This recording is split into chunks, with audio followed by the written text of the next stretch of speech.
아이고 감사합니다. 잘 지내셨나요? 보고 싶었습니다. 감사합니다. 저희 공동체에서도 같이 늘 여러 가지 시간, 이제 좀 힘든 시간들 이렇게 같이 보내고 있을 때도 저희 계속 또 IM 선교회와 또 우리 학생들 기도하면서 실제로 또 저기 마이클 조 선교사님께 영상을 저희가 하고 있는 신앙을 또 말만 한다 그러실까봐 실제로 하고 있다는 영상을 찍어서 직접 보내드렸었어요. 네, 아무튼 함께 하고 있고 또 하나님 나라 위해서 함께 싸워가는 또 동지잖아요 우리가. 그래서 끝까지 누가 또 쓰러지면 또 들쳐 업고서라도 누군가 또 가야 되니까 끝까지 하나님 나라 위해서 함께 달릴 수 있었으면 좋겠습니다. 오늘 말씀의 주제는 하나님을 사랑하는가 라고 하는 주제입니다. 하나님 사랑하는가. 자, 여러분께 한번 질문 드려보겠습니다. 여러분은 하나님을 사랑하십니까? 아멘. 너무 좋습니다. 하나님을 사랑한다라고 얘기했을 때 저는 이제 좀 말씀을 전하고 돌아다니면서 이런 정서를 제가 이해를 잘 못해서 이렇게 우라통이 터질 때가 좀 있었어요. 어떤 정서냐면 하나님은 당신을 사랑하십니다라고 하는 이야기를 할 때는 하나님이 우리를 어떻게 사랑하셨는지 성경에 기록되어 있잖아요, 그죠? 그건 아주 무모하고 극단적인 사랑이었어요. 그래서 자신의 하나밖에 없는 투자할 만한 가치가 있어서가 아니라 우리가 죄인 되었을 때에 하나님께서 투자할 만한 가치가 없을 때, 그러니까 그때 하나밖에 없는 아들을 기꺼이 투자하실 만큼 그런 사랑이었다고 성경에서 이야기하고, 이거 아니라고 할 사람은 누구도 없어요. 교회 다니는 사람 치고 이렇게 사랑하신 사랑이 아니다라고 이야기할 사람은 없어요. 근데 이런 얘기, 하나님 당신을 사랑하십니다라고 하는 이야기에 대해서는 별로 부담 없이 이야기해요. 근데 거꾸로 우리 하나님을 사랑하되 그렇게 사랑합시다, 이렇게 이야기하는 이야기는 너무 극단적이고 너무 무모하게 여겨지는 이런 분위기를 제가 되게 이제 그런 분위기가 되면 되게 우라통이 터져요.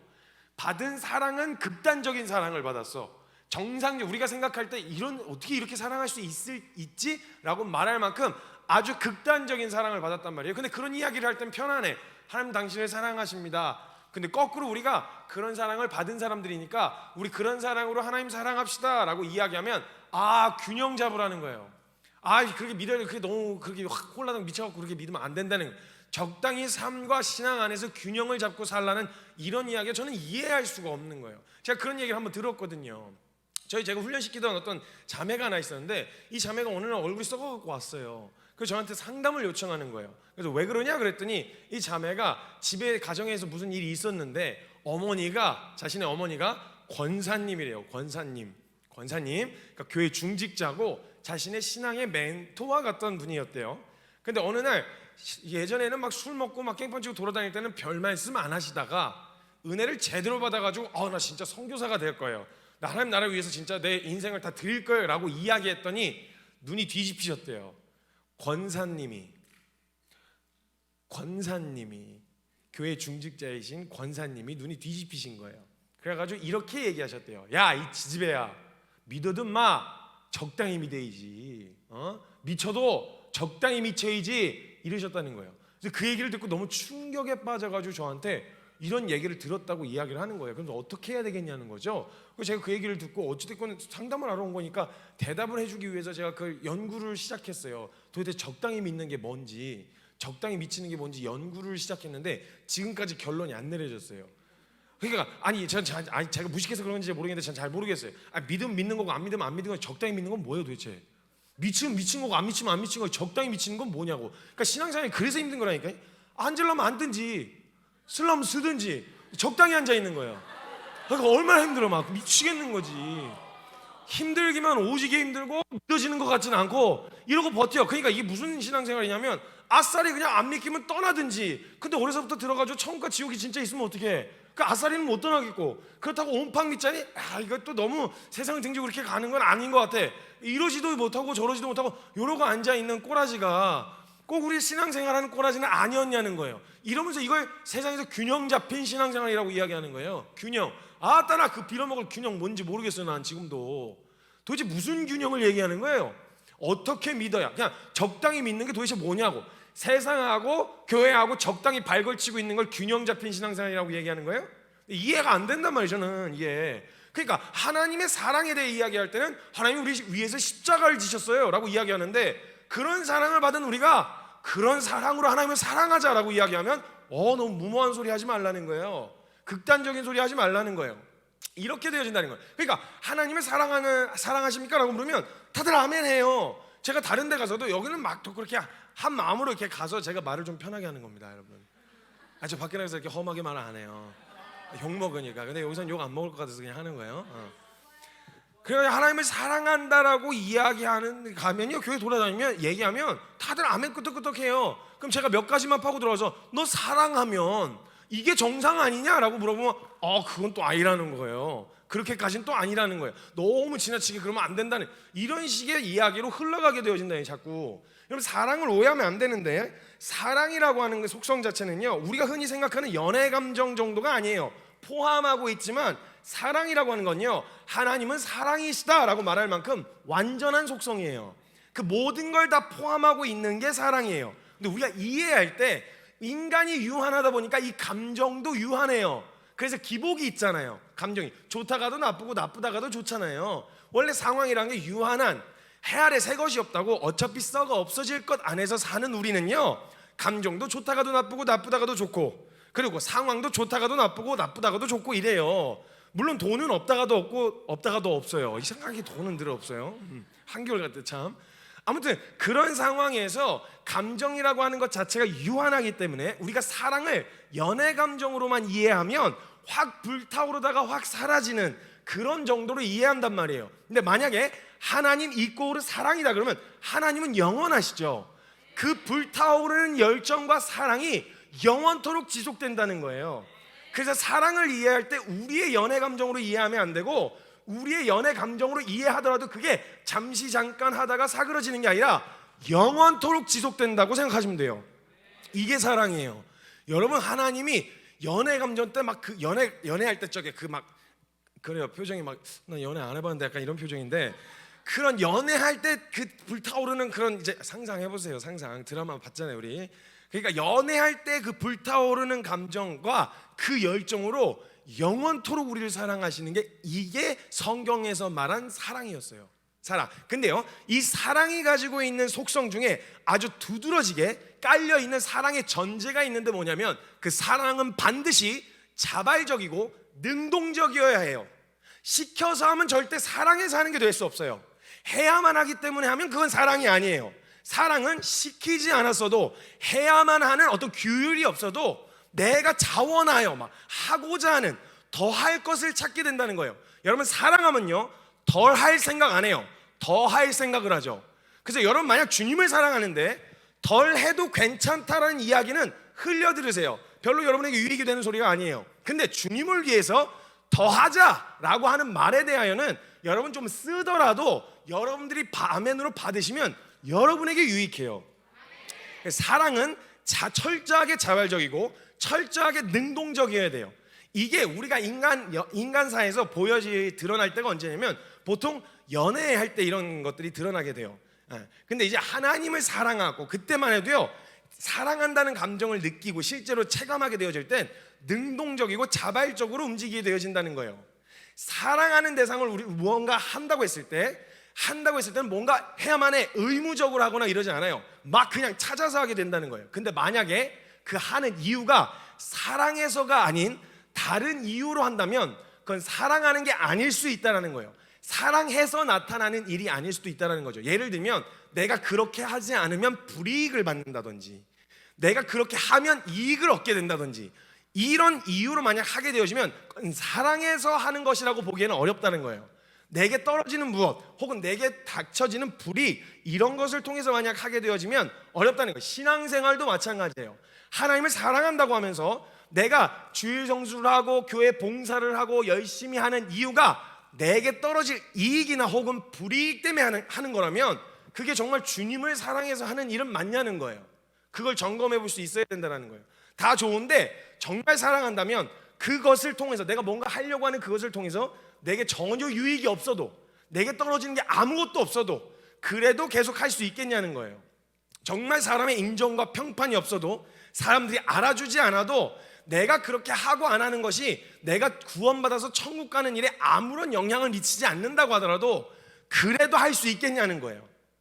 이걸 점검해 볼 수 있어야 된다는 거예요. 그래서 방금 말씀드렸던 것처럼 사랑의 기본적인 전제는 자발성과 능동성입니다. 그래서 여러분 좋아하는 일을 하라고 할 때는요, 하라 마라 하지 않아도 하잖아요. 그렇죠? 제가 이제 또 운동을 굉장히 좋아합니다. 그중에 이제 축구를 또 좋아하는데 저희 단체 안에도 사역자들 있잖아요. 사역자들 있는데 막 이제 쉬는 날 되면은 막 다른 거 시키지 마라, 너무 힘들다, 그냥 우리 좀 푹 쉬자 막 이래요. 근데 이제 누가 축구하러 갑시다 이렇게 하면 형제들이 주섬주섬 피곤해갖고 막 골골대던 형제들이 갑자기 막 벌떡벌떡 일어나서 옷을 다 갈아입기 시작해요. 축구하러 가자 그러면. 그럼 자매들은 절대 이해를 못해요. 도대체 아까 일어날 힘도 없다며, 씻을 힘도 없어갖고 하루 종일 안 씻고 그러고 있으면서 축구하러 가자니까 일어나갖고 기어 나가는 거 보니까 이해가 안 되는 거예요. 근데요, 내가 좋아하는 일을 할 때는요, 나 시간이 많이 걸리냐 안 걸리냐, 에너지를 많이 쏟냐 안 쏟냐, 막 그게 힘드냐 안 힘드냐 이런 거 생각 안 하고 계산 안 해요. 좋으니까 해라 마라 하지 않아도 그 자리에 그냥 찾아 들어간다는 거예요. 꼭 정해져 있지 않아도 만들어서라도 하게 되어진다는 거죠. 절대 해야만 해서 하지 않아요. 자발적이고 능동적으로 움직이게 되는 거예요. 게임 좋아하는 사람이 있으면요, 게임은 누가 와가지고 제발 오늘 하루만 밤새서 게임해 주세요, 진짜 꼭 이번에 PC방 가가지고 돈 다 지원해 줄 테니까 제발 하루만 게임을 해주세요, 이렇게 얘기하지 않아도 게임 좋아하는 사람은 가서 세라 마라 하지 않아도 가서 세요. 밤을 새도록 해도 지치지도 곤비치도 않아요. 독수리 날개쳐 올라간 같은 새 힘을 얻으면서 지가 좋아하는 일은 하게 되어진다는 거예요. 이게 바로 사랑에서 나오는 에너지예요. 사랑에 담겨있는 속성이라는 거예요. 그래서 무엇이 없어도 해야만 해서가 아니라 시키지 않아도 말하지 않았어도 능동적으로 내가 사랑하는 대상의 마음을 헤아리려고 하고 사랑하는 대상의 원함을 헤아리려고 하는, 관찰하려고 하는 그런 일들이 일어난다는 거예요. 그래서요, 사랑이라는 속성은 원래 이성적으로 잘 이해가 안 돼요. 되게 이성적이지가 않고요, 합리적이지가 않아요. 보면 그냥 제 3자 입장으로 객관적으로 보면요, 합리적이고 이성적인 그런 생각을 가지고 바라보면 쟤네 왜 저래, 진짜 미친 거 아니야? 왜 저러는 거야 도대체? 왜 저렇게 시간을 낭비하고 왜 저렇게 저기다 돈을 투자하고 왜 저렇게 사는 거야? 이렇게 이해가 잘 안 된다라는 거예요. 그래서 사랑이라고 하는 건 해야만 해서 하는 게 아니기 때문에 이성적인 것과 합리성을 따져서 하면 절대 못한다는 거예요. 이해할 수가 없어요. 그건 상식적으로 이해가 안 돼요. 그래서요, 진짜 재밌는 거 뭐냐면요, 제가 진짜 연구하지만 정말 어려운 대상이 있는데 그건 바로 여자라고 하는 존재입니다. 알다가도 모르겠는 존재가 여자라. 물론 태어나서 제가 한 번도 여자였던 적이 없어가지고 분명히 이제 이 영역에 있어서 이해할 길은 앞으로도 없을 것 같아요. 그런데 정말 이해하기가 정말 연구 대상이에요. 자매님들은 아무리 알려고 애를 쓰고 몸부림쳐도 그래도 내가 눈치는 좀 있다고 생각하는데도 여자는 제가 다 안다고 말을 못할 것 같아요. 근데 이 자매 여자들이요, 뭔가 어려운 게 있잖아요. 표정으로 드러나요. 얼굴이 이제 흘러내려요. 완전히 딱 썩어져요. 근데 남자는요, 이 여자가, 이 자매가 뭔가 어렵구나까지만 알아요. 아무리 센스 있는 남자도요, 뭐 때문에 어려운지는 모르고요, 뭔가 어렵구나라는 것까지만 알 수 있어요. 모든 형제들이 그래요. 자매 다른 거 기대하지 마세요. 일단 남자는 존재적으로 그런 기능 자체가 없어요. 그래갖고 어렵다라고 하는데 표정이 막 흘러내려서 만났는데, 연인끼리 만났는데 뭔가 표정이 막 퉁명스럽고 아니야 그냥 아무거나 뭐 먹자 이렇게 하면 뭔가 어려운 거죠. 뭔가 어려운. 근데 남자도 눈치를 챘어. 얘 지금 뭔가 어렵다. 근데 뭐 때문인지 몰라. 그래, 뭐 때문인지 모르는데 대부분 한 10중 8구는 지 때문이야. 근데 지만 몰라. 그런 상태로 이제 어려워한단 말이에요. 그럼 남자들은 참다가 한마디 던지겠죠. 알려달라고 하겠죠. 왜 그래? 라고 이야기하면 남자가 그런 존재인 줄을 좀 알고 배려해줘서 뭐 때문에 그런지 얘기를 해줘야 되는데, 문제는 뭐 때문에 그러는데 라고 이야기를 하면 말을 안 하는 거야. 말을 아니래 자꾸. 난 지금 속 터져 또 생각해보니까. 아니래, 자기는 안 어렵대. 지금 표정이 이미 썩었다니까. 내가 거기까지는 알겠다니까. 근데 도대체 왜 어렵냐고 물어보면 대답을 안 하고 자꾸 아니래, 자기는 화나지 않았대, 자기는 짜증나지 않았대. 지금 당신이 이렇게 얘기하는 것 때문에 지금 더 짜증날라 그런데.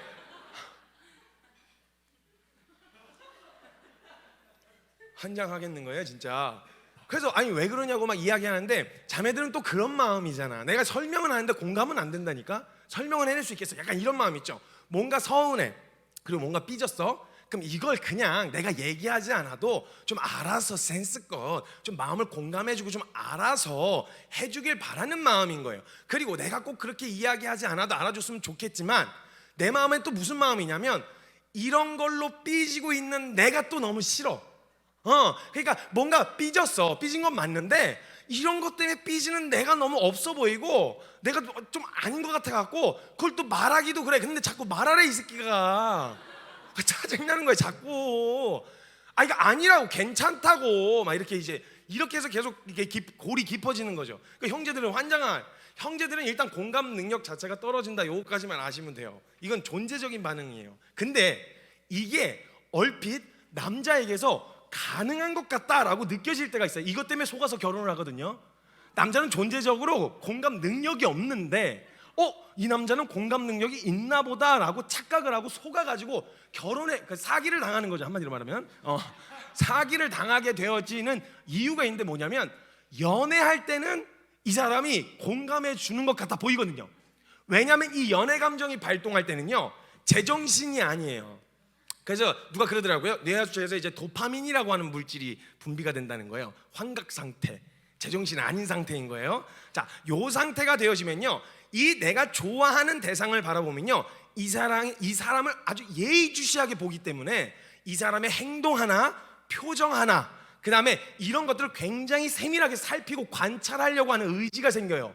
내가 좋아하는 사람이 생기면 이 연애 감정이 발동을 하면요 내가 좋아하는 대상을 향한 관찰하고자 하는 의지가 생기기 때문에 약간의 변화만 있어도 금방 캐치해낼 수 있어요. 그렇게 되어진단 말이에요. 그러니까 예를 들면 막 너무 속상한 이야기를 하고 막 어려우면 막 공감해 주는 것 같은 그런 마음인 거예요. 그래가지고 막 너무 속상해서 진짜 너무 속상해 나 막 이것 때문에 정말 나 화나 막 이러면서 이렇게 잠이 투덜거리고 있었단 말이에요. 그때는요 남자가 그냥 막 다 품어주고 싶은 이런 막 공감해주고 싶은 이런 막 욕구가 막 생기는 거예요. 그래가지고 그냥 누가 잘못했냐 자잘못을 따졌냐 이런 거 계산 안 해요. 그래가지고 무조건 일단 우리 이런 말 해도 되는지 모르겠는데 우리 애기 편을 드는 거예요. 우리 여기 너무 이제 그 세속적인 가치와 너무 거리가 먼 곳이라서 이런 표현 자체에 되게 받아들이기가 어려운 표정이시네요. 일단 내 여자친구 A 이 사랑하는 사람의 편을 그냥 무조건적으로 들어주고 싶은 거 있죠. 그럼 막 그냥 같이 화내는 거예요. 같이 누가 우리 저기를 건드렸어? 내가 가서 확 갖다 원판치 쓰리강냉이로 그냥 확 갖다 둘러 엎어 막 이러면서 이렇게 하면 그냥 아니라고 막 괜찮아 막 이러면서 이래요. 그럼 또 토라진 것도 풀어지고 그래요. 그러니까 이런 식으로 막 공감을 해주는 것 같은 이런 정서가 찾아 들어온다는 거예요. 근데 문제는 뭐냐면 인간이 유한한 것만큼 이러한 감정에서 비롯되어지는 에너지와 열정이 금방 사그러든다는 데 문제가 있어요. 이 도파민이 이게 환각 상태였다가 이게 제정신으로 돌아오게 되면 남자는 굉장히 합리적이고 이성적이게 되어져요. 그래서 뭔가 어렵다고 하면요 남자는 이 여자를 어떻게 도와주고 싶냐, 뭔가 빨리 분석을 해가지고 빨리 대안을 제시해서 이 사람이 이 어려움으로부터 벗어나게 해주려고 하는 이런 정서가 있어요.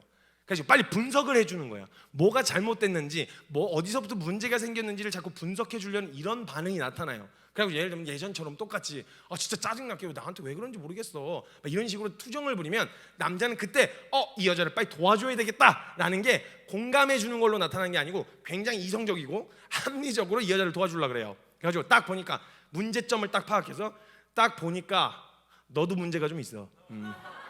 야, 박수가 그냥 소리가 나냐? 마주쳐야 소리가 나는 거예요. 내가 봤을 때 네가 조금 더 문제가 있는 것 같아 라고 이야기를 했다 칩시다. 그래요. 그게 객관적으로 너무 맞는 이야기고요. 이성적으로 봤을 때도 분명히 이 여자가 잘못한 게 거의 맞을 거예요. 근데 내게서 그렇게 나한테 그렇게 얘기해 주는 사람의 모습을 보면서 와, 이 사람 정말 나 아끼는구나. 와, 이 사람 정말 합리적이야. 이 사람 날 정말 합리적으로 사랑해 주고 있어. 이런 사랑하는 것이 느껴지실까요? 자매님 대답해 보세요. 사랑이 느껴지실 것 같으세요? 안 느껴진단 말이에요. 그러니까 맞는 말인데 이성적이고 합리적으로 봤을 때 그게 분명 맞아. 꼭 그렇게 해줘야 되는 것만은 아니야. 그런데 그런 식으로 반응하면 거기서부터 사랑을 느끼기가 어렵다라는 거예요. 그러니까 이런 자매들이 거기에 서운함을 자꾸 느끼게 되는 거죠. 이성적으로 맞고 다 맞는 이야기인데 합리적인 사고나 이성적인 판단이 아니라 그냥 밑도 끝도 없이 그냥 내 편이 되어줬으면 좋겠는, 내 마음을 헤아려주고 알아줬으면 좋겠는 그런 마음이 든다라는 거예요. 만약에 그렇게 공감해주고 그렇게 마음을 알아주려고 하면 그런 대상이 합리적이거나 이성적인 것 같지는 않아도 그 사람에게서 사랑을 느낄 수 있다는 거예요. 사랑을. 이처럼 사랑이라고 하는 속성은 이성적인 판단, 합리적인 사고로는 절대 설명이 불가능한 속성이에요. 아니 보세요. 그러면 하나님이 우리를 사랑하셔서 내리신 결정이 합리적이에요? 아니 분명히 투자를 하면 투자한 만큼 뭔가 얻어가야 되는 거잖아요. 투자를 했다면.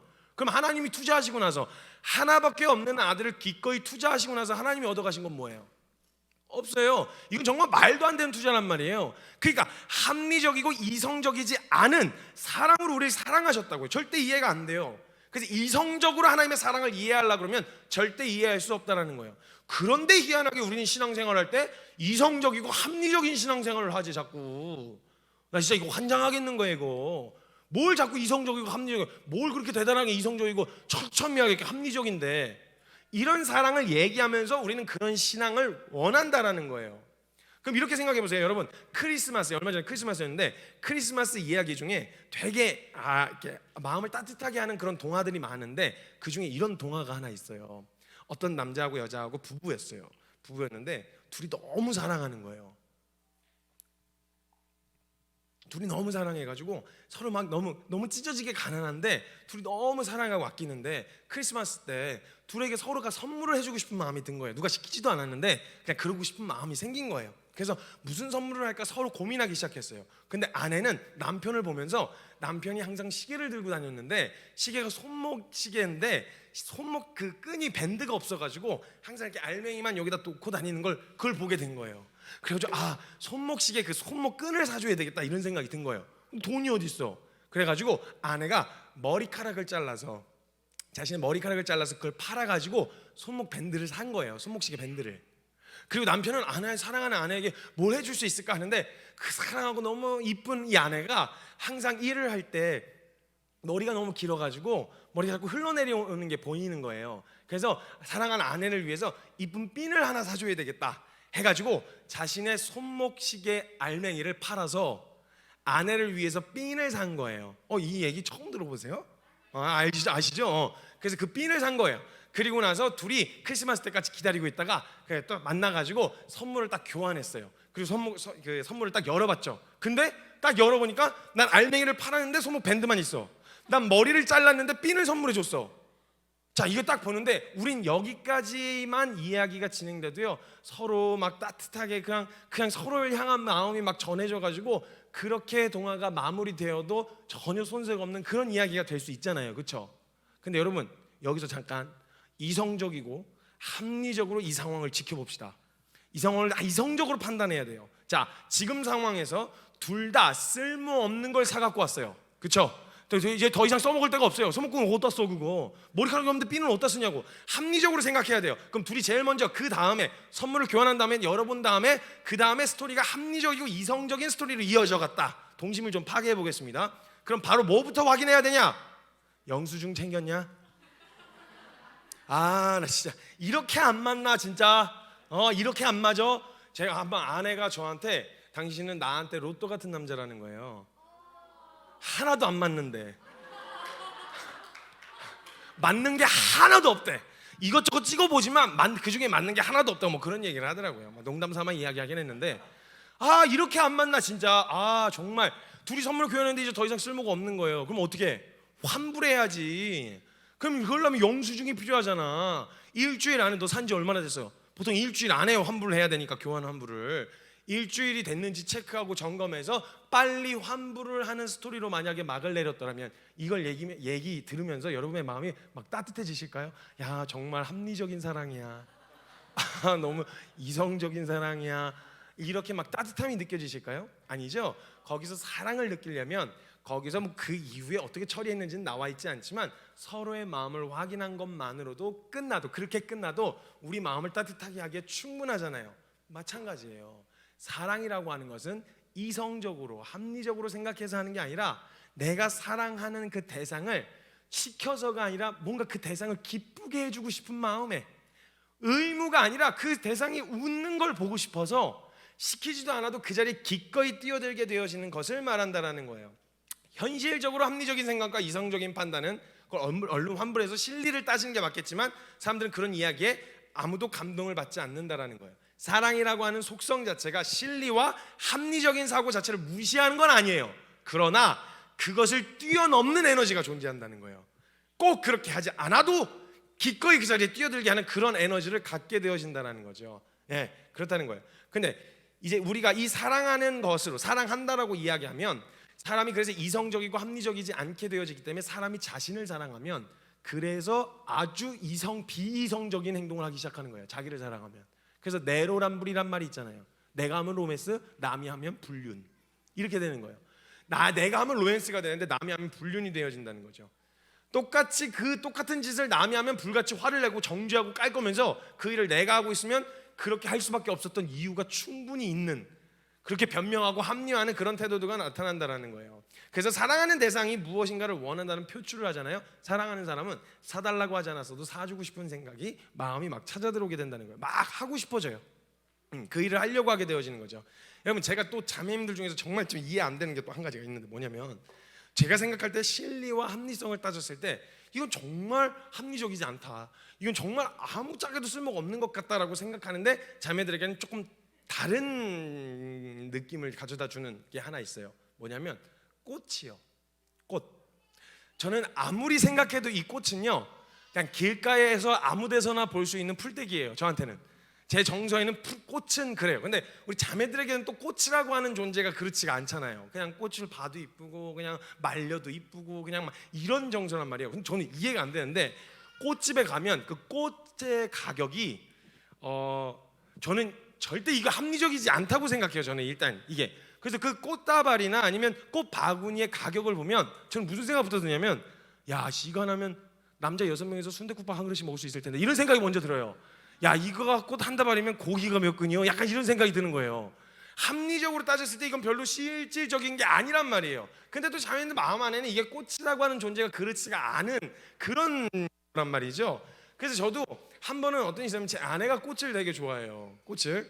근데 연애할 때였어요. 연애할 때 도파민 이빨이 분출해서 제정신 아닐 때 길을 가고 있었는데, 지나가다가 그 역사 주변을 이렇게 같이 연애할 때 길을 걸어가고 있었어요. 가고 있었는데 거기서 이쪽서부터 이쪽 라인까지 꽃집이 쫙 있는 거예요. 거길 지나가는데 꽃향기가 확 나잖아요. 벌써 그때부터 마음이, 그러니까 눈이 꽃으로 향해 있어요. 눈이. 그러면서 걸어가면서 색깔이 되게 다양한 색깔이 많은데, 장미꽃 중에 색깔이 되게 다양하게 그 색깔을 또 입혀놨더라고요. 파스텔 톤처럼 이렇게 해가지고 예쁘게 색색별로 해놓은 거예요. 지나가다가 저한테 다른 얘기를 한 게 아니고 그냥 지나가면서 그걸 보면서 우와 이쁘다 이랬어요. 그냥 아무 말도 안 하고 그냥 우와 이쁘다 이렇게 하고 그냥 지나갔단 말이에요. 진짜 그걸 뭐 사야 된다거나 이런 생각을 갖고 있었던 게 아니라 이쁘다라는 말만 꺼냈어요. 툭 하고 던진 거예요. 근데 그 얘기를 딱 들은 제가 사주고 싶은 거예요.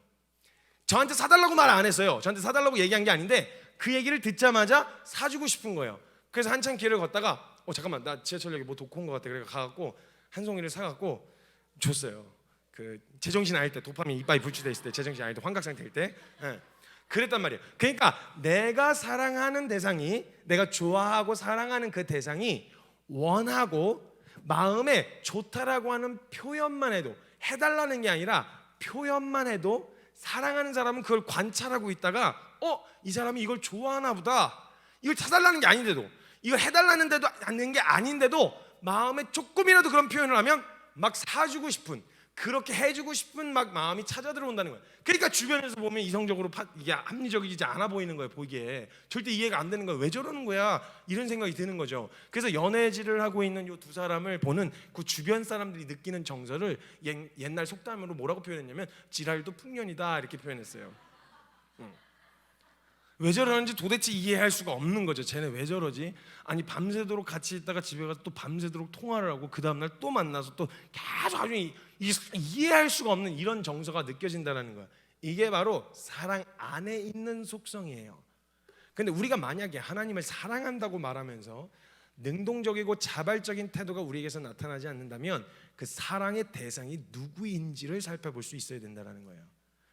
우리가 율법주의는 잘못되었다라고 이야기하는 건 뭐냐면 율법 자체가 잘못된 게 아니라 율법을 지키는 이유가 내가 하나님을 사랑해서 그분이 기뻐하시는 일을 하겠다, 그게 가이드니까, 하나님의 거룩의 기준이 되니까 하나님이 이런 삶을 기뻐하시는구나 라고 살려고 하는 게 아니라 이것을 통해서 내가 의롭다 함을 얻고 이것을 통해서 내가 좀 더 나은 사람이라는 걸 증명하기 위해서 지키는 것이기 때문에 율법주의는 잘못됐다라고 이야기하는 거예요. 그걸 통해서 하나님의 거룩의 수준에 스스로 이루어 보겠다라고 하는 이런 시도 자체가 잘못됐다고 이야기한다는 거예요.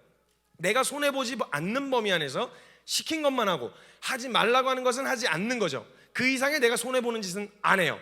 사랑하는 게 아니면요, 딱 시킨 것까지만 해요. 그리고 나서 여기까지 하라고 그랬잖아요, 그 이상 하란 말 없었잖아요, 이렇게 되는 거죠. 예를 들면 눈앞에 떨어지는 휴지를 주세요라고 하면 거기까지 딱 줍고 그 다음에 다른 먼지들이 다 있는데도 이 휴지만 주라고 그랬잖아요, 먼지는 휴지가 아니잖아요, 이런 식으로 하지 않아도 될 만한, 하지 않을 이유를 찾게 되어진다는 거예요. 사랑하지 않으면.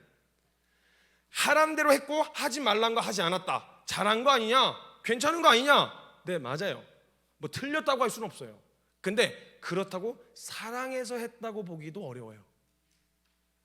우리가 정말 주님을 사랑했다면, 아니 이 공동체 안에 규율이 있으니까 하지 말란 거 안 했다, 그리고 하지 말란 거 안 했고 하란 거 했다, 그럼 된 거 아니냐, 뭘 더 나한테 요구하냐, 이렇게 되어지기 시작하면 틀린 건 아니에요. 잘했어요, 잘했는데 그게 정말 하나님 나라를 꿈꾸고 하나님을 사랑해서 했는지는 돌아볼 수 있어야 된다는 거예요. 하나님께서 만약 우리를 그런 관계로 원하셨다면요, 만약에 그냥 실리를 따지면서 내가 하는 일에 좀 도움을 주고 좀 써먹을 수 있는 일꾼 정도로 주님이 저와 여러분을 대하고 계셨으면요, 하나님이 결정하신 전혀 이득될 것이 없는 우리를 위해서 아들 예수님을 십자가에 보내시는 일 따위는 하지 않으셨을 거란 말이에요. 하나님이 저와 여러분과 원하셨던 관계는 어떤 관계였냐면 사랑의 관계였어요. 저와 여러분하고 원하셨던 관계는 단순히 주종 관계 수준이 아니라 그것을 넘어서서 마음을 공유하고 함께 할 수 있는 사랑의 관계가 되기를 원하셨어요, 하나님. 그래서 상상해 보세요. 여러분, 데이트를 하려고 하는데 만약에 어떤 남자가 와가지고 데이트를 하는데 스탑워치를 딱 켜놓고 나 2시간밖에 시간 없어, 딱 2시간만 만나는 거야, 그리고 스탑워치 시간을 딱 켜놓고 자 시작, 데이트 시작, 이렇게 하면 그 사람하고 데이트하고 싶은 마음이 들어요? 안 된단 말이에요. 이 사람이 정말 나 사랑하고 있구나, 날 어떻게든 만나려고 하는 이런 마음이 아니라 그렇게 시간 따져가면서 실리 따져가서 만나면 사랑을 느끼기가 어렵단 말이에요. 사람은요, 사랑하면 시간을 쪼개서라도 막 더 가려고 해요. 어떻게든 지나가는 길이라도 어떻게든 들려서 만날 구실을 찾고 만나려고 한다는 거예요. 이게 사랑이란 말이에요, 사랑. 만약에 그게 그냥 서로 그냥 그런 식으로 서로 실리를 따져가면서 이익을 위해서 만난다면 모종의 계약 관계라고 볼 수 있겠죠. 사랑하는 관계라고 보기엔 좀 어렵고, 이것이 뭐가 문제냐고 할 수도 있겠어요. 문제라고 할 수는 없어요. 그렇다고 사랑의 대상이 주님이라고도 하기도 어렵다라는 거예요. 내가 좋아하는 사람이 단 것 먹고 싶다 그러면 사달라고 한 게 아니더라도 가서 하나 사서 쥐어주고 싶은 마음이 드는 게 그게 이성적이고 합리적이지 않더라도 그런 결정을 하게 만든다라는 거예요, 사랑이. 자, 이렇게 자발적이고 능동적으로 반응하여 시키진 않았는데, 해달라고 한 적이 없는데 능동적인 사랑의 표현을 한 성경에 이렇게 사건이 하나 등장해요. 딱 보면 마음이 막 따뜻해지고 마음이 웅장해지고 막 이래요. 그 사건이 뭐냐면 사무엘하 23장에 보면요, 안 펼치셔도 돼요. 제가 이야기만, 스토리만 설명해 드릴게요. 사무엘하 23장에서 보면 13절부터 17절까지의 그 다윗의 용사 중에 아주 용맹한 최측근 세 용사가 있고요, 거기보다는 덜 용맹하지만 아주 딱 달라붙어서 다윗과 함께 하고 있는 30명의 용사가 있었어요. 근데 그 30명의 용사 중에 3명의 용사가 있었는데 그 용사가 다윗에게 어떻게 반응했는지 나타나는 그런 스토리가 적혀있는 이야기가 있었어요. 다윗에게는 용맹한 장수도 있었어요. 근데 그 용맹함이 원래 그냥 다윗을 만나지 않았으면 도적되었을 텐데 다윗을 딱 만나니까 그들의 용맹함이 통일 이스라엘 왕국을 만드는 그런 용맹함으로 빛을 발하기 시작했다는 거예요. 그리고 그들은요, 다윗과 함께 동거동락하면서 힘들 때 같이 힘들고 고생할 때 같이 고생하고 생명의 위협을 같이 느끼고 그러면서 아주 생사고락을 같이 했었던 사람들이었어요. 그러니까 아주 끈끈하죠. 끈끈해서 그냥 눈빛만 봐도 알 수 있는, 눈빛만 봐도 서로의 마음이 공유가 되는 그런 관계였단 말이에요. 그래가지고 그런 다윗 옆에서 이렇게 같이 이곳저곳을 누비면서 그들의 용맹함을 떨치고 있었는데, 어찌됐건 그 장수들이 다윗의 마음을 누구보다 잘 알고 있었어요. 다윗도 그들의 마음을 잘 알고 있었고요. 그러던 어느 날 블레셋 사람들과의 전투가 한참 진행되고 있었을 때, 블레셋 사람의 한 무리가 르바임이라고 하는 골짜기에 진을 치고 있었고요. 그때 다윗은 산성에 있었고 블레셋 사람들의 요새는 베들레헴에 있었어요. 근데 길고 지루한 싸움에 다윗이 좀 지친 거예요. 너무 막 지친 마음이 들어가지고 너무 힘들다. 전쟁 이거 언제 끝나나? 언제까지 이렇게 살아야 되나? 약간 이런 생각이 좀 찾아 들어온 모양이에요. 그래서 너무 탄식처럼 너무 속상하고 힘이 들어가지고 그때 다윗이 별로 큰 의미 없이 이야기했어요. 뭐라 그랬냐면, 누가 나로 저 베들레헴 성문 곁에 있는 우물물을 나로 마시게 할꼬, 이렇게 얘기했어요. 이거는요, 딱 봐도 물 떠다 달라는 소리가 아니에요. 그죠? 딱 봐도 이건 물 떠다 달라는 소리가 아니에요. 누가 봐도 이건 그냥 물 먹고 싶다는 이야기 아니라 그냥 답답하다 이런 생각으로 이야기한 게 누가 봐도 맞아요. 그리고 실제로 만약에 그 베들레헴 성문 곁에 있는 우물물을 마시겠다고 떠다 달라고 그랬으면 욕 먹었어요. 다윗은 네가 떠다 마셔, 이 미친, 너 저기 적군이 있는데 이게 뭐 하는 거야? 네가 떠다 마셔, 이렇게 된단 말이에요. 그러니까 그런 상황 가운데서 이 다윗이 탄식처럼 너무 힘들고 지쳐서 다윗이 탄식처럼 툭 하고 뱉은 말이 뭐냐면, 누가 저 베들레헴 성문 곁에 있는 우물물을 나로 마시게 할까라고 하는 이야기를 하게 되어졌다는 거예요. 근데 만약 진짜 마시고 싶었으면 뭐 전략을 세우든지 작전을 짜갖고 떠오게 했을 텐데, 그냥 그러고 정말 떠다달라는 소리나 마시고 싶다는 이야기가 아니라 탄식처럼 뱉고 회의가 끝이 났어요. 그리고 이렇게 뿔뿔이 흩어지는데, 다 흩어지는데 3명의 장수가 거기에 흩어지지 않고 거기 3명이 남아있는 거예요. 멀뚱멀뚱. 근데 한 장수가 그 맞은편에 있는 장수를 이렇게 쳐다봤어요. 그리고 고개를 끄덕했죠.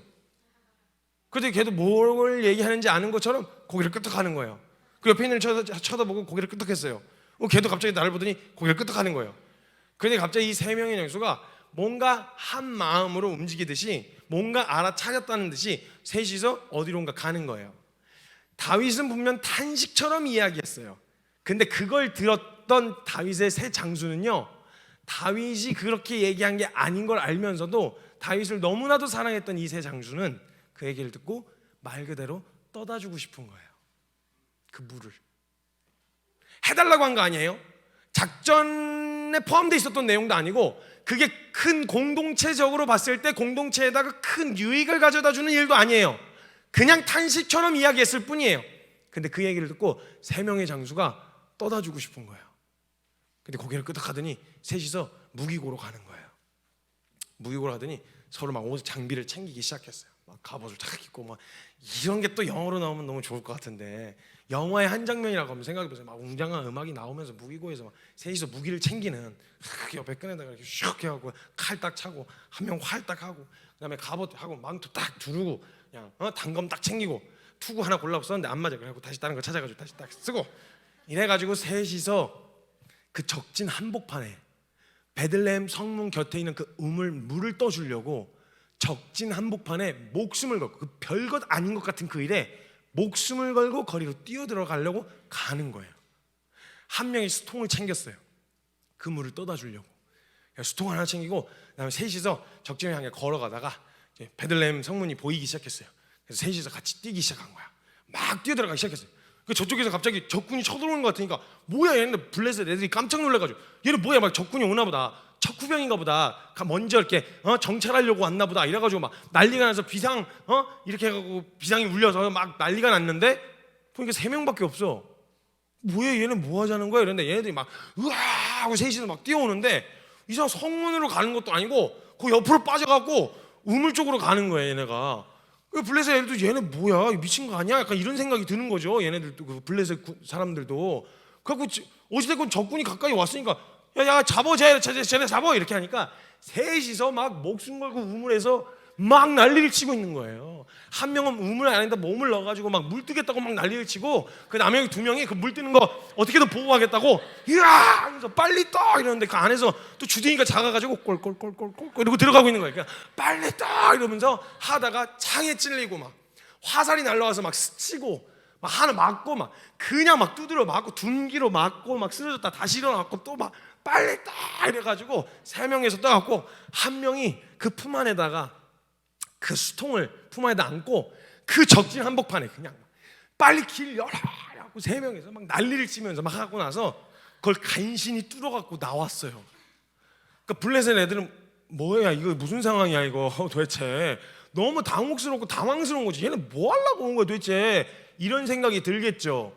근데 이 3명의 장수가 완전히 막 맞고 막 갑옷은 깨지고 막 투구 잃어버리고 막 화살에 스쳐가지고 피 질질 흘리고 막 쩔뚝쩔뚝 접질려가지고 또 한참 뛰다가 접질려가지고 또 발 쩔뚝쩔뚝 거리면서 셋이서 온 몸이 만신창이가 된 채로 먼지 뒤집어쓰고 피, 땀 완전히 이렇게 너덜너덜해져가지고 진영으로 돌아온 거예요. 근데 그냥 제가 이 장면을 영화처럼 상상해봤을 때 이 3명의 장수는 웃고 있었을 것 같아요. 자신들이 생각했던 그 미션을 클리어했으니까 웃고 있었을 것 같은 거예요. 그리고 셋이서 정수정단체로 뭐 씻고 오지도 않고 그냥 그 상태로 완전히 너덜너덜해진 채로 다윗 왕 앞에 섰어요. 다윗이 깜짝 놀랐죠. 중요한 장수니까 얘네들이 너 뭐야 너네 왜 이래 어디서 두드려 맞고 왔어 니네끼리 싸웠어 왜 이래 왜냐면 작전을 세워서 쳐들어간 게 아니었으니까 이렇게 될 일이 없는데 얘네가 이러고 있는 거예요. 그래서 왜 그래 너네 왜 그래 셋이서 아무 말도 안 하는 거예요. 그냥 씩 웃는 거죠. 왜 그러냐고 니네 진짜 왜 그러냐고 씩 웃는 거예요. 그냥 한 명이 옆에 있던 애가 툭툭 치면서 가운데 수통 들고 있었던 애한테 툭툭툭 친 거예요. 가서 보여주라고. 그래서 쩔뚝쩔뚝 한 명 와가지고 너덜너덜해진 채로 쩔뚝쩔뚝 와가지고 품 안에서 뭘 꺼내는 거예요. 그래서 딱 꺼냈는데 수통을 하나 딱 꺼낸 거예요. 다윗이 그래서 이거 받아도 뭐야 이게 뭔데 뭐 하는데 이걸 나한테 내밀어 이게 뭔데 이렇게 얘기했더니 이렇게 한 거예요. 그게 뭐냐고 그래서 딱 봐서 쭈르륵 따랐는데 물이야. 그래서 이게 어디서 나온 물인 줄 아냐고. 이 3명의 장소에서 그 이제 설명을 해주는 거예요. 이게 바로 저 베들레헴 성문 곁에 있는 그 우물물 지하 안반석 500m에서 끌어낸 그 베들레헴 성문 곁에 있는 우물물이라고 얘기를 해줬어요. 다윗은 장수들한테 떠다 달란 말 안 했어요. 근데 그걸 떠갖고 온 장수들이 활짝 웃고 있으면서 다윗이 어떤 표정을 지을까 해달라고 한 건 아니었는데 어떤 표정을 짓고 있을까 막 그냥 너무 기대되는 거예요. 그랬더니 다윗이 뭐라 그랬겠어요? 이런 정신 나간 것도 이게 야 이 뭐하는 짓이야 이게 내가 언제 그걸 먹고 싶다 그랬어 내가 언제 그 우물물 먹고 싶다 그랬어 그걸 너네 지금 이거 이래가지고 너네 나가서 너 붙잡혔으면 어떡할 뻔했어 누가 하나라도 죽었으면 어떡할 뻔했어 별것도 아닌 거에 이거 진짜 이거 정신 나간 거니 이거 말은 이렇게 하고 있는데 장수들은 혼나는 느낌은 안 들었을 거예요. 저렇게 이야기하는 다윗의 마음이 어떤 마음이었을지 이 세 장수는 알겠는 거예요. 그리고 다윗 마음 안에 정말 깊은 감동이 있었어요. 너무너무 사랑스러운 이들이 정말 날 사랑하고 있구나라고 하는 것이 느껴질 만큼 너무너무 깊은 감동을 받았어요. 그래서 이걸 자신이 마시기를 원치 않고 하나님 이 물은 우리 사랑하는 이 장수들의 피입니다. 피. 이걸 제가 어떻게 취하겠습니까? 이런 충성과 이런 사랑은 하나님이 받으셔야 합니다. 그러면서 그걸 갖다가 하나님 앞에 올려드려요. 다윗 마음 안에 무슨 마음이 찾아 들어왔을까요? 그 장면을 목격하고 보면서 다윗 마음 안에는 아마 뭔가 합리적이고 이성적인 결정은 아니었지만 야 얘네들은 진짜 적진 한복판에서 내 등을 맡길 수 있는 애들이다. 시킨 것도 명령한 것도 아니었는데 그 별것 아닌 탄식 소리 하나에 반응해갖고 목숨을 걸고 적진에 뛰어들어가서 그 물을 떠갖고 온 그 장수들의 모습을 보면서 다윗은 마음이 웅장해지면서 야 진짜 얘네는 적진 한복판에서라도 내 등을 맡길 수 있는 애들이다 이런 마음이 찾아 들어왔을 거란 말이에요. 잠언 25장 13절의 말씀에 보면 이런 말씀이 있어요. 충성된 사자는 그를 보낸 이에게 마치 추수하는 날에 얼음 냉수와 같아서 능히 그 주인의 마음을 시원하게 하느니라.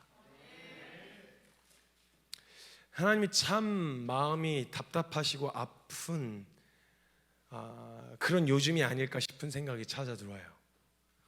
온갖 세속적인 가치에 완전히 다 침몰되어 버린 것 같아 보이는 지금 이 시대 한복판에서 이번 올해 시작하면서 주셨던 마음이 있었어요. 차라리 아예 원래 우리 땅이 아니었으면 모르겠는데 우리 땅이었다가 뺏기면 그것만큼 억울한 게 없잖아요. 우리 땅이 아니었으면 그냥 정복한다라는 생각을 하면 될 텐데 우리 땅이었다가 뺏기니까 이게 너무너무 분통이 터지는 거예요.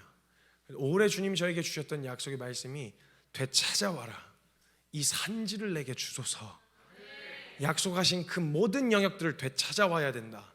다음 세대, 대학가, 비즈니스의 영역, 이 모든 영역에서 원래 하나님이 주인이셨는데 죄된 인간들이 그 자리를 꽤 차고 앉아가지고 마치 자신들이 원래 주인이었던 것 마냥 주인 행세를 하고 있는 그 모든 영역에 하나님이 그 영역의 왕이 되셔야 하고 하나님이 그 영역의 주인이 되셔야 하는 그 자리 깃발을 다시 꽂으라는 마음을 주셨어요. 근데 그 자리는 제가 봤을 때에도 목숨 걸어야 돼요. 목숨 걸고 뛰어들어야 되는 자리인 거예요. 어중간하게 어설프게 나도 먹고 살아야죠 이런 마음으로는 절대 뛰어들 수 없는 자리겠더라고요. 이걸 누가 사지로 내몰 수 있겠어요? 야, 네 나가 죽어. 저기 죽을 수밖에 없는데 너 나가. 이렇게 누가 얘기할 수 있겠어요? 근데요, 하나님을 사랑하는 사람은요, 하나님이 그 빼앗긴 그 모든 영광들 그것을 보시며 이렇게 탄식만 하셔도 하나님을 사랑하는 사람은 그건 그냥 지나칠 수가 없는 거예요. 하나님이 마음 아파하시는 그 영역을 보면 하나님을 사랑하는 사람들은요, 날 거기다 부르셨냐, 부르심이 확실하냐, 내가 꼭 거기 가야 되냐 이런 거 계산 안 하고 그냥 내가 사랑하는 주님이 탄식하셨던 그 이유만으로도 하나님 제가 갈까요 거기 내가 뭐가 떨어지는 게 있냐 없냐 이런 거 계산 안 하고 하나님 마음 아프세요? 하나님 내가 거기 가요? 내가 거기 밟을까요? 거기 있는 영혼들 내가 찾아올까요? 이렇게 뛰어드는 능동적이고 자발적인 이 태도, 이건요 성경에서 내려진 명령은 아니라고 생각해요. 저는 성경에 있는 얘기 안 하고 싶어요. 오늘 저와 여러분에게 하나님이 너 저 사지로 가야 되는데 네가 가라, 누군가 죽어야 되는데 네가 가라 이렇게 명령하시면 어쩔 수 없어서 안 하면 그냥 내가 털릴 것 같으니까 어쩔 수 없어서 가는 게 아니라 하나님이 뭐라고 명령하고 말씀하지 않으셔도 하나님이 저기를 보시면서 울상을 짓고 계셔. 우리를 보면서 되찾은 영혼들인 저와 여러분을 보면서 막 기뻐하시다가 빼앗기고 잃어버린 다음 세대를 보며 울상을 짓고 계셔. 그러면 우리랑 기뻐하시니까 하나님 저기 신경 쓰지 마시고 우리랑 같이 놀아요, 우리랑 같이 지내요, 우리랑 같이 행복하게 살아요가 아니라 하나님을 사랑하는 사람들은 그 울상 짓고 계신 하나님의 마음을 보게 되는 거예요. 내가 꼭 거기 가야 되냐, 꼭 그렇게 살아야 되냐, 꼭 그런 식으로 해야 되냐 이런 거 묻고 따지지 않아요. 내가 사랑하는 주님이 울고 계시면 하나님 제가 저기 갈까요? 저기 가서 제가 되찾아올까요? 하나님 그 빼앗긴 다음 세대 제가 거기 들어가서 되찾아올까요? 무너진 대학가 하나님 제가 가서 되찾아올까요? 선교지 아프리카 아무도 가려고 하지 않지만 거기 되찾아야 될 잃어버린 영혼들이 있어서 하나님 그것을 보시면 가슴 아파하고 계시면 하나님 제가 거기 갈까요? 여러분 뭐가 아프리카로 가라 이렇게 얘기 안 하셔도 그곳을 보면 울상을 짓고 계시면 제가 갈게요. 하나님 내가 갔다 올게. 하나님 그래서 마음이 좀 괜찮아지실 수 있으면 내가 갈게. 이렇게 뛰어들 수 있는 능동성, 자발성이에요. 저는 그 얘기를 하고 싶은 거예요. 하나님이 이렇게 말씀하셨습니다. 여러분 가세요. 여러분 이렇게 하세요. 이런 얘기 말고 저 여러분 아까 주님 사랑한다 하셨으니까 주님 사랑한다고 사랑하냐는 질문에 그럼요 저 주님 사랑해요 라고 함께 고백했으니까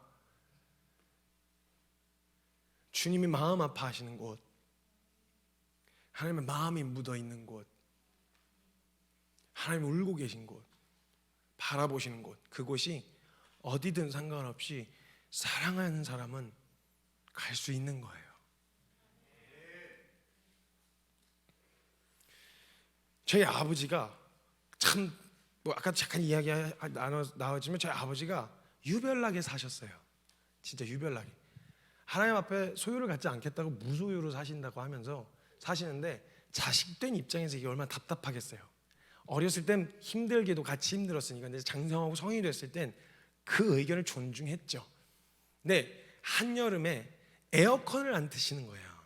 같은 그 팀 전체 전부 다 같이 시원할 수 있는 환경이 아니라면 자기만 틀지 않겠다고 에어컨, 사무실에 있는 에어컨도 테이프로, 박스 테이프 발라가지고 찍찍 붙여놓은 거예요. 그 한여름에 그 컨테이너의 집에서 하면 그 태양을 맞으니까 얼마나 더워요. 근데 제가 다른 건 아니라 아버지는 그렇다 치는데 저희 어머니가 몸이 이렇게 좋지 않으셔서 어머니가 더위를 먹은 모습을 제가 본 거예요. 제가 사역을 마치고 잠깐 들렀는데 어머니가 집에 방에서 나오시는데 얼굴이 벌겋게 돼가지고 두통 때문에 머리가 너무 아파하시는 거 보면서 제가 화가 났어요. 화가 나서 아버지한테 찾아갔어요. 내가 에어컨 하나 놔드리겠다고 제가 이렇게 그냥 얘기를 했죠. 그랬더니 그러게 아니라고, 그러지 말라고 이러시는데 제가 화가 나서 아버지는 하지 마시라고, 내가 어머니 때문에 해드리려고 하는 건데 왜 지금 저기 노인이신데, 그냥 보면 노인이신데 저 아픈 무릎 가지고 저 왔다 갔다 하면서 그런 거기서 사용했는데 그 에어컨도 못 사고 선풍기 갖고 그걸 어떻게 버티냐고.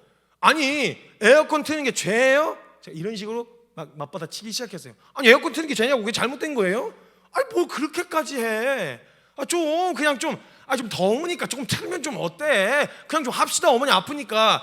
이랬는데 아버지가 확 정색을 하시면서, 아버지가 제가 제일 무섭게 느낄 때가 언제냐면 저를 김선교 선교사라고 풀네임으로 부르실 때가 제일 무서워요. 직책까지 부르실 땐 더 무서워요. 완전 소울임이에요. 저한테 갑자기 눈을 확 뜨시면서 김선교 선교사, 그래 그 에어컨 트는 게 뭐 죄겠어? 그게 뭐 성경의 근거로 에어컨 틀고 좋은 차 타고 다니고 좋은 집에서 사는 게 그게 뭐 죄야? 죄 아니야. 난 그게 죄라서 안 하는 거 아니야. 근데 김성규 선교사, 너 주님을 위해서 좀 불편해 볼 용기는 없어? 꼭 그렇게 해야만 하는 건 아니지만 악착같이 어떻게든 죄가 아닌 범위 안에서 어떻게든 악착같이 내가 더 누릴 거, 내가 더 가질 거, 내가 더 하고 싶은 거, 내가 원하는 거 악착같이 누리려고 하는 거 말고 너 그냥 주님 때문이라고 하는 이유 때문에 그냥 좀 한번 불편해 볼 용기는 없어? 이러시는 거예요. 제가 거기서 뒤통수를 하는데 딱 맞았어요. 그래, 성경에 그거 하지 말라는 말은 없잖아. 성경에 이러면 안 된다는 말은 없잖아. 성경 어디에 그런 거 있어? 그러니까 해도 된다는 말 아니야? 괜찮은 거 아니야? 저도 이렇게 수없이 많이 타협했었던 영역들이 있었거든요. 그 얘기를 듣는데 뒤통수를 하는데 딱 맞았어요. 제 안에서 제가 다시 되묻는 거예요. 김성교, 너 주님 사랑하는 거야? 그럼 사랑해서 주님의 이름 때문에 하나님이 내게서 조금 더 영화롭게 되실 수만 있다면 내 삶의 영역에서 내가 살아가는 삶 가운데서 조금 불편해 볼 용기는 없나? 오래 갈 것도 없었어요. 아멘 했어요. 그치, 뭐 여기서 누리면 악착같이 더 누린다면 얼마나 더 누릴 수 있는데요. 이 땅에서 살면서 조금 더 누릴 수 있다면 얼마나 더 누릴 수 있는데요. 사랑하는 여러분, 우리 주님을 위해서 꼭 이렇게 해야만 하는 건 아니에요. 꼭 그렇게 해야만 믿음이냐, 꼭 그렇게 해야만 천국 갈 수 있는 거냐? 아니에요. 아닐 수도 있어요. 그렇게까지 하지 않아도 될지도 몰라요. 어차피 구원에 대한 영역은 주님의 몫이기 때문에, 주님의 결정권이기 때문에 이렇게 하면 구원받냐 아니냐, 이거에 대해서 잘 사냐 못 사냐로 구원 받느냐 안 받냐, 이거 난 몰라요. 주님 몫이에요. 근데 그냥 그런 거하고 상관없이 내가 오늘 주님 사랑해서 주님의 이름 때문에 한번 불편해 볼 용기 말입니다. 주님 사랑한다는 사람들이 꼭 이렇게까지 하지 않아도 되잖아요. 하진 않아도 돼. 근데 하지 않아도 되는데 꼭 그렇게 해야만 믿음은 아닌데 그렇게 해볼 수는 없겠어? 이 질문을 던지고 싶은 거예요, 여러분. 네, 여러분들이 꼭 이렇게까지 해야만, 꼭 이런 식으로 살아야만, 꼭 이런 방법을 취해야만 그래야 주님 사랑하는 거고 그래야 주님 믿는 거예요? 라고 묻는다면 아니요, 전 잘 모르겠어요. 이렇게까지 하지는 않아도 될 수도 있어요. 이렇게 사는 것만이 믿음이라고 하지 않을 수도 있어요. 하나님이 그냥 평범하게 이 땅에서 잘 먹고 잘 살고 누리는 사람들도 주님 앞에 갈 때 천국에 들어가게 될 수 있을지도 몰라요. 전 그런 건 관심 없고, 사랑하는 주님의 이름이 오늘 내게서 조금이라도 더 영화롭게 되실 수만 있다면 그 불편해 볼 용기 내볼 생각이에요. 여러분, 제가 다시 한번 여러분께 처음 드렸던 질문을 다시 드리고 싶어요. 여러분, 정말 주님 사랑하십니까? 진짜 정말 주님 사랑하십니까? 사랑하는 분들이라니까 저 오늘 여러분에게 이렇게 도전하고 싶어요. 덜 하라는 소리에 귀 기울이지 마세요. 그렇게까지 하지 않아도 된다는 말에 귀 기울이지 마세요. 그러지 않아도 돼, 꼭 그래야만 믿음은 아니야 라는 말에 귀 기울이지 마세요. 그런 식으로 살아야 되냐라는, 너무 극단적이다, 무모하다라는 말에 귀 기울이지 마세요. 하나님 사랑하는 사람은 그런 말에 귀 기울이지 않아요. 내 마음 가운데서 누가 가르쳐주지 않아도, 누가 이렇게 해라 말아 얘기하지 않아도 내 마음 가운데서 나 오늘 어떻게 하나님 기쁘시게 해드릴 수 있을까? 내 삶의 영역을 어떻게 고쳐 잡으면 주님이 기뻐하실까? 내가 어디로 가면, 이 길로 가면 내가 행복할까? 나 만족하면서 갈 수 있을까? 이런 고민이 아니라 하나님 어디로 가면 기뻐하실까? 이걸 먼저 고민할 수 있지 않겠어요? 그래서 하나님이 여러분 영혼을 향해서 울상 짓고 계시면, 하나님 마음 아프세요? 거기 갈 사람 없어요? 제가 갈까요? 아니야, 너 거기 가면 죽어. 너 거기 가면 목숨 내놓고 가야 돼. 이렇게 얘기하셔도, 근데 거기 가요? 나 갈 수 있어요. 내가 선택한 그 길로 하나님이 한 번이라도 웃으실 수 있으면 전 그거면 충분해요 라는 마음으로 그 자리에 기꺼이 뛰어들어갈 그런 사람들이 지금 이 시대에 저는 필요하다고 믿어요. 말로 얘기하는 게 아니라 진짜 주님 사랑하는 사람이에요. 그래서 황무지 같은 그곳에, 아무것도 없는 허허벌판에, 광야와 같은 곳에, 그곳에 가서 그 하나님의 이름이 영화롭게 되어지길 바라는 마음으로, 빛을 받지 못해도, 박수 받는 삶은 아니어도 하나님이 웃으실 수만 있다면 그 자리에서 충분히 그 자리에 설 수 있는 그런 사람이에요. 사랑하는 우리 학생들이 그런 하나님을 사랑하는 사람이 됐으면 좋겠어요. 시간 잠깐 같이 함께 기도했으면 좋겠습니다.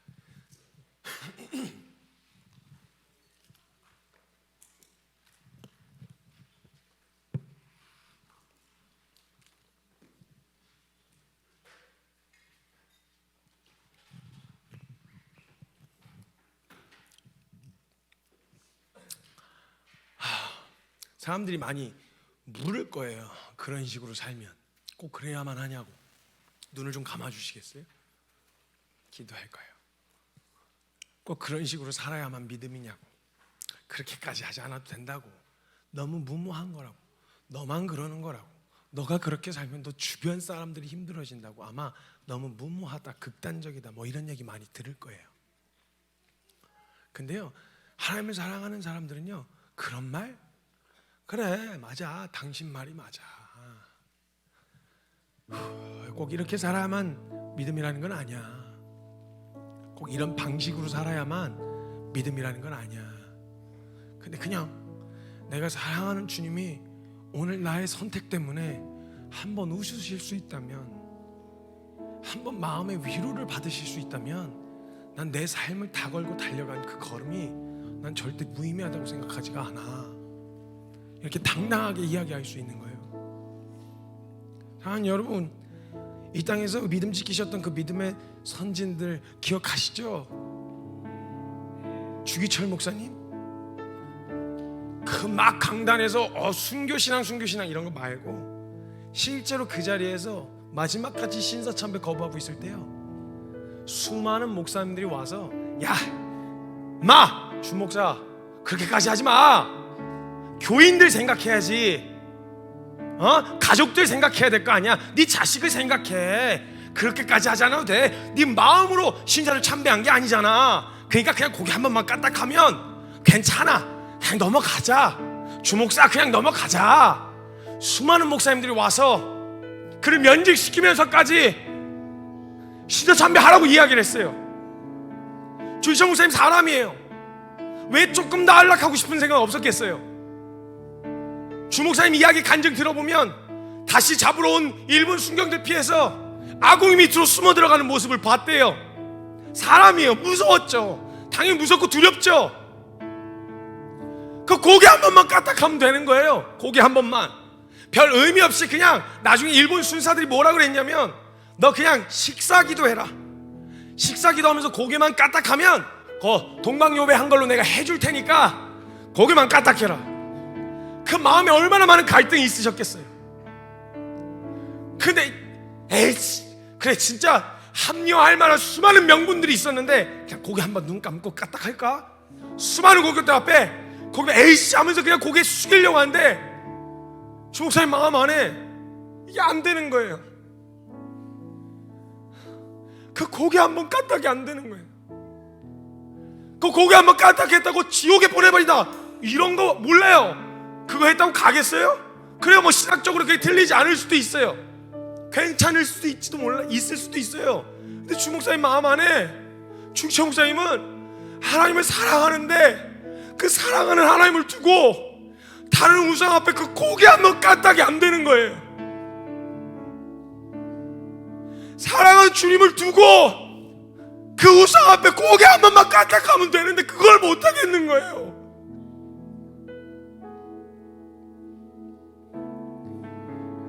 일본의 수많은 천주교 신자들이 죽고 사일런스 나온 영화에서 그걸 묘사했더라고요. 정말 잔혹하게 잡아 죽였어요. 정말 잔혹하게 잡아 죽였어요. 근데 그 사람들을 걸러내는데 일본 사람들이 와서 그 사람들을 걸러내는데 딱 이렇게 하더라고요. 십자가상을 바닥에다 내려놓고 예수님 십자가를 못 박히신 그 십자가상을 발에다 놓고 거기다가 침 한번 뱉고 발로 한번 밟으면 너 기존에 예배 드렸었다고 하더라도 그냥 넘어갈 테니까 딱 눈앞에서 십자가상에다가 침 한 번만 뱉고 발로 한 번만 밟아라. 나 이러면 용서해 줄게. 그 이후에 정말 잔혹하게 죽였거든요. 사람들을 펄펄 끓는 온천물을 한 국자씩 부어갖고 익혀 죽이고 바다 한복판에다 십자가 매달아 놓고 거기서 천천히 익사하도록 죽이고 피 한 방울씩 떨어뜨린 아주 잔혹한 말로 못할 그 잔혹한 그 현장에서 그거 딱 한 번 눈 한 번 딱 감고 그냥 퇴 하고 그냥 밟고 돌아가서 다시 예배 드려도 아무 말 안 해주겠다는 거예요. 그러니까 침 한 번 밟고 발로 밟으래. 수많은 사람들이 그렇게 해서 돌아섰어요. 그 마지막까지 남아있었던 사람들이 그거 뭐 별거겠어요? 그냥 보면 나무 조각이잖아요. 나무 조각이잖아. 그냥 한번 밟고 그냥 지나가면 되잖아. 그 마지막까지 남아있었다면서 벌벌 떨면서 그 침 한 번 뱉는 게 안 되는 거예요.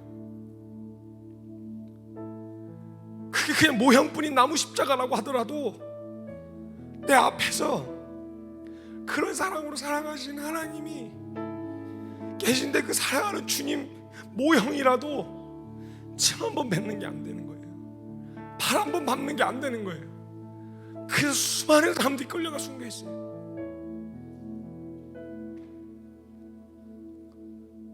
그 고개 한 번 까딱하면 그 눈 한 번만 질끈 감으면 돼. 그 일인데 내 사랑하는 주님 앞에다 두고 그 짓은 못 하겠는 거예요. 그 모진 고통 가운데서도 그걸 견뎌내시더라고요. 정말 부끄러웠어요.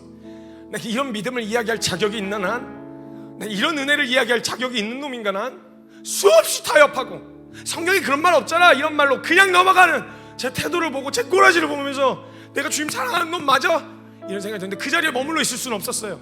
왜냐면 주님 사랑하니까. 그래서 그렇게 살아보고 싶었어요. 주님을 위해서 한번 불편해볼 용기. 사랑하는 여러분, 우리 주님을 위해서 좀 불편해봅시다. 우리의 유익과 만족을 구하지 말고 하나님 웃으실 수 있다 그러면 무식해 보이는 자리라고 하더라도 한번 뛰어들어가 봅시다. 하나님이 이 세상 다음 세대를 보시며 울상 짓고 계시면 내 꿈이 뭐냐, 난 하고 싶은 게 있다, 이런 거 계산하지 않고 주님 제가 거기 갈게요. 하나님 내가 여기 갈게요. 하나님 모든 민족의 복음이 증거돼야 오신다고 하셨으니까 하나님 내가 거기 갈게요. 내가 거기 설게요. 사랑하는 여러분, 우리가 이런 마음으로 서면 우리 빼앗겼던 그 모든 영역 다 되찾아올 수 있어요. 다음 세대, 대학가, 가정, 비즈니스, 이 모든 영역에서 하나님이 영원롭게 되시는, 하나님이 영광 받으시는 그 자리에 우리가 뛰어들 수 있어요. 우리 그 자리에 우리 써달라고 구합시다. 옳고 그름 이런 거 따지지 않겠습니다. 하나님 나를 보내주십시오. 내가 그 자리에 서겠습니다. 우리 그 믿음의 결단으로 주님 앞에 함께 나아갈 때 우리 사랑하는 주님의 이름 간절하게 한번 크게 부르짖고 동성으로 함께 기도하며 나아갑니다. 주님